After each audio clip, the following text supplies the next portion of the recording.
बाजू डिज़ाइन बनाने के लिए हमने बिल्कुल सिंपल तरीके से एक सिंपल बाजू की कटिंग किया है फ्रेंड, आप देख सकते हैं। तो बिल्कुल इसी तरीके से आप भी कटिंग कर लेंगे। अब हम क्या करेंगे फ्रेंड कि बाजू को बीच से 2 भागों में कट कर लेनी है। बाजू को कट करने के बाद अब हम बाजू को साइड में रख देंगे। अब हमने यहाँ पे सलवार का फैब्रिक ले लिया है फ्रेंड, और हमने जो इसकी चौड़ाई लिया है वो 1.5 इंच लिया है, और हमने जो इसकी लंबाई लिया है वो भी 1.5 इंच लिया है। अब मुझे ट्रायंगल बनानी है, तो सबसे पहले इस तरीके से फ़ोल्ड कर लेंगे और हम इस तरीके से फ़ोल्ड कर लेंगे। इस तरह से फ़ोल्ड करने के बाद अब हम एक सिलाई लगा लेंगे। तो फ्रेंड हमने ट्रायंगल बना लिया है और इसके ऊपर हम प्रेस लगा लेंगे।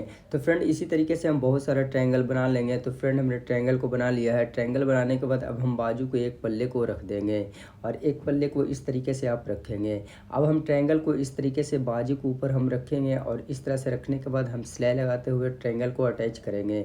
और जब हम दूसरी ट्रायंगल लेंगे फ्रेंड, तो बिल्कुल हमारा सटी हुई होनी चाहिए, ट्रायंगल ट्रायंगल फैल नहीं होनी चाहिए, इस चीज़ का आप ध्यान देंगे। तो इसी तरीके से ट्रायंगल लगाते हुए पूरे बाजू में हम चले आएंगे।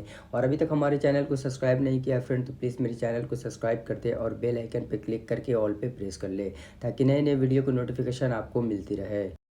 इसी तरीके से बाजू के हम दूसरे पल्ले में भी ट्रायंगल को लगा लेंगे। तो फ्रेंड हमने ट्रायंगल को लगा लिया है, अब हम बाजू को रख देंगे। अब हमने यहाँ पे पेपर पेस्टिंग को ले लिया है, और ये डबल है फ्रेंड, आप देख सकते हैं। और हमने जो इसकी चौड़ाई रखा है 1.5 इंची का डबल 3 इंची लिया है, और हमने जो यहाँ पे लंबाई ली है पेपर पेस्टिंग का वो 11 इंची लिया है। अब हम क्या करेंगे फ्रेंड कि इस तरीके से इंच टेप को रख लेंगे, और इस तरह से रखने के बाद सबसे पहले मुझे 1/2 इंच पे इस तरीके से निशान लगानी है। 1/2 इंच पे निशान लगाने के बाद अब हम इस तरीके से इंच टेप को रखेंगे, और हम 3-3 इंची पे निशान हम पूरे में लगा लेंगे। निशान को लगाने के बाद अब मुझे राउंड शेप देनी है। तो राउंड शेप देने के लिए हमने यहाँ पे डब्बे का इस्तेमाल किया है फ्रेंड, क्योंकि हाथ से हम निशान देंगे तो बिल्कुल एक समान नहीं पड़ सकती है।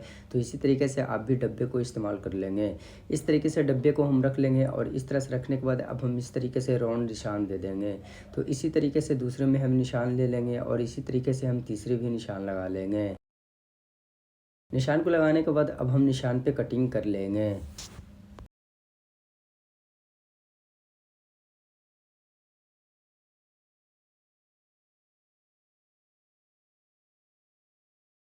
अब हम यहाँ पे कट कर लेंगे, और हम यहाँ पे कट कर लेंगे। अब हम पेपर पेस्टिंग को कुर्ती का फैब्रिक में चिपका लेंगे। तो फ्रेंड हमने यहाँ पे चिपका लिया है, और हमने एक चाप का मार्जिन लेते हुए फोल्ड भी कर लिया है, और दूसरी साइड पे हमने एक चाप का मार्जिन ले लिया है। तो इसी तरीके से आप भी चिपका लेंगे। अब हम क्या करेंगे फ्रेंड कि एक फैब्रिक को लेंगे, और फैब्रिक को लेने के बाद इस तरीके से हम पैच को रख लेंगे। और इस तरह से रखने के बाद अब हम पेपर पेस्टिंग में बिल्कुल सटाते हुए सिलाई को लगाएंगे। और जब हम कोन पे आएंगे फ्रेंड, तो यहाँ पे धागा को डाल देंगे। धागा डालने के बाद फिर हम एक टाप सिर चलाएंगे। फिर चलाने के बाद फिर इस तरीके से धागे को बराबर करके अंदर कर लेंगे। फिर हम पेपर पेस्टिंग में सटाते हुए सिलाई को लगाएंगे। तो हर एक कोन पे हम इसी तरीके से धागा को दे देंगे फ्रेंड। धागा देने से फ़ायदा ये होगा फ्रेंड कि हमारा कोन बहुत ही फिनिशिंग निकलेगा और बहुत ही आसानी से निकलेगा। सिलाई को लगाने के बाद अब हम 1/4 इंच का मार्जिन लेते हुए इस तरीके से कटिंग कर लेनी है।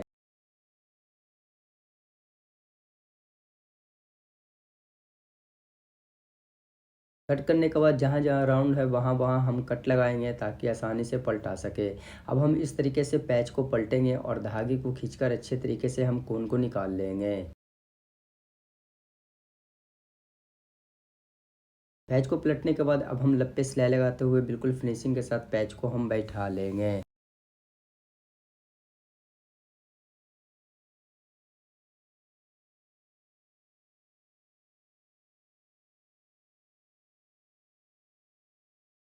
सिलाई को लगाने के बाद अब हम धागे को खींच लेंगे। धागे को खींचने के बाद अब हम क्या करेंगे फ्रेंड कि इसी तरीके से दूसरी पैच को भी हम बना लेंगे। तो फ्रेंड हमने दूसरी पैच को भी बना लिया है। पैच को बनाने के बाद अब हम कोन में कोन इस तरीके से मिलाकर अच्छे तरीके से यहाँ पे स्टिच कर लेंगे। तो इस तरीके से अच्छे तरीके से आप स्टिचिंग कर लेंगे, और एक दूसरे पैच को आप जोड़ लेंगे। इस तरीके से स्टिच करने के बाद अब हम क्या करेंगे फ्रेंड कि एक्स्ट्रा धागे की कटिंग कर लेंगे। कट करने के बाद अब हम बाजू को पल्ले लेंगे, और पल्ले को लेने के बाद इस तरीके से पैच के अंदर हम डाल लेंगे। और इस तरह से डालने के बाद अब हम क्या करेंगे फ्रेंड कि लप सिलाई लगाते हुए बिल्कुल फिनिशिंग के साथ हम पैच को बाजू में अटैच कर लेंगे।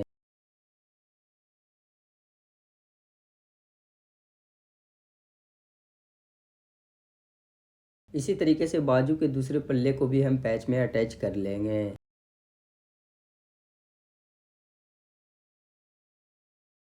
सिलाई को लगाने के बाद अब हम बाजू को इस तरीके से रख लेंगे और हमने यहाँ पे सलवार का फैब्रिक ले लिया है फ्रेंड, आप देख सकते हैं। और हमने जो इसकी चौड़ाई रखा है यहाँ पे फ्रेंड वो 2 इंची रखा है। तो सबसे पहले हम इस तरीके से पट्टी को फोल्ड कर लेंगे और इस तरह से फोल्ड करने के बाद बाजू को इस तरीके से आप उल्टा कर लेंगे और उल्टा करने के बाद बाजू के ऊपर इस तरीके से आप पट्टी को रख लेंगे और रखने के बाद एक चाप का सिलाई लगाते हुए पट्टी को बाजू में अटैच कर लेंगे। अब हम इस तरीके से पट्टी को पलट कर नाखून लगा लेंगे और फिर हम बाजू को पलट लेंगे। फिर बाजू को पलटने के बाद पट्टी को इस तरीके से आप पलट लेंगे और पलटने के बाद लब पे सिलाई लगाते हुए बिल्कुल फिनिशिंग के साथ हम पट्टी को बैठा लेंगे।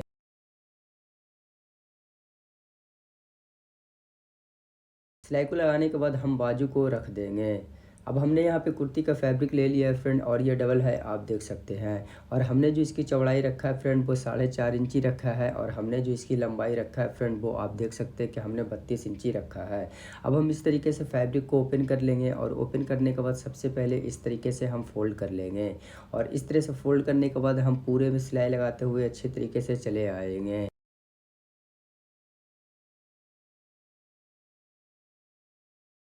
सिलाई को लगाने के बाद अब हम क्या करेंगे फ्रेंड कि इस तरीके से फैब्रिक को पलट लेंगे और इस तरह से पलटने के बाद अब मुझे क्या करनी है फ्रेंड कि बिल्कुल एक समान इस तरीके से प्लेट देते हुए पूरे फैब्रिक में चले आनी है। और अभी तक हमारे चैनल को सब्सक्राइब नहीं किया फ्रेंड तो प्लीज़ मेरे चैनल को सब्सक्राइब कर दे और बेल आइकन पर क्लिक करके ऑल पे प्रेस कर ले ताकि नए नए वीडियो को नोटिफिकेशन आपको मिलती रहे।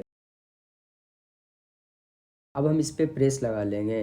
प्रेस लगाने के बाद अब हम क्या करेंगे फ्रेंड कि हमने फिर से ट्रायंगल को ले लिया है और ट्रायंगल लेने के बाद अब हम क्या करेंगे कि इस तरीके से हम ट्रायंगल को रखेंगे। इस तरह से रखने के बाद फिर हम सिलाई को लगाएंगे। फिर हम जब दूसरी ट्रायंगल लेंगे फ्रेंड तो बिल्कुल सटी हुई होनी चाहिए, हमारा ट्रायंगल फैल नहीं होनी चाहिए, इस चीज़ का आप ध्यान देंगे। तो इसी तरीके से ट्रायंगल लगाते हुए पूरे में हम चले आएँगे।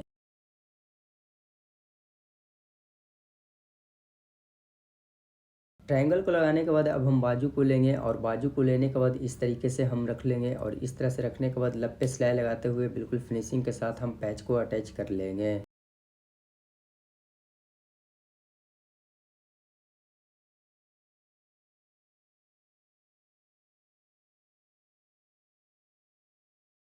सिलाई को लगाने के बाद अब हम क्या करेंगे फ्रेंड के बीच बीच में एक एक फैब्रिक बटन को हम लगा लेंगे।